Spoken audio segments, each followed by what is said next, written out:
However, members of the public, including former Mayor Lovely Warren, weighed in as the county legislature considers a redistricting plan that has divided lawmakers. At issue is a map that creates 5 black majority districts within the city.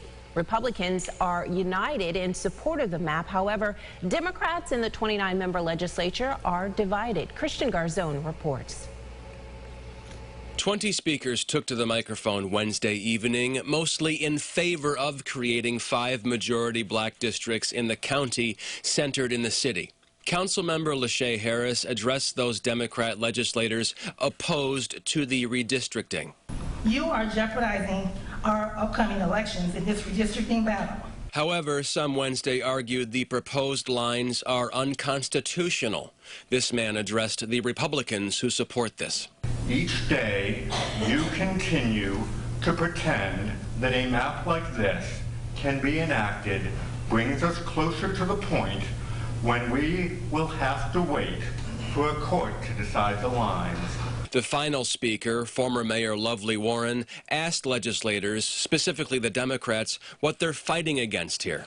I never thought I would see the day where Democrats are arguing harder than Republicans about supporting 5 strong districts.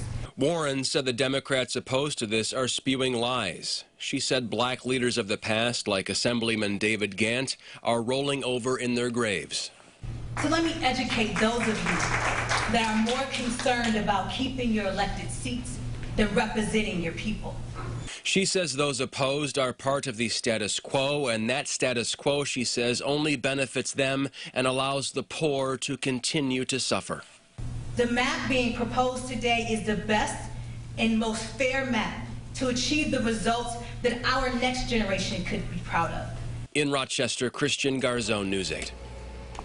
All right, and at the same time, the city of Rochester is also redrawing the boundaries used to determine who will represent citizens on the city council. 5 of those seats are at large, but the 4 other seats on the city council are the ones subject to the once-a-decade redistricting process. Only one person other than the representative from the League of Women Voters showed up at tonight's hearing at the main library in downtown Rochester.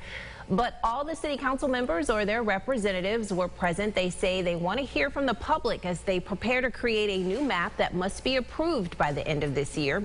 The next hearing is this Saturday at 11 a.m. at the same place, and it will be streamed on the city's YouTube site.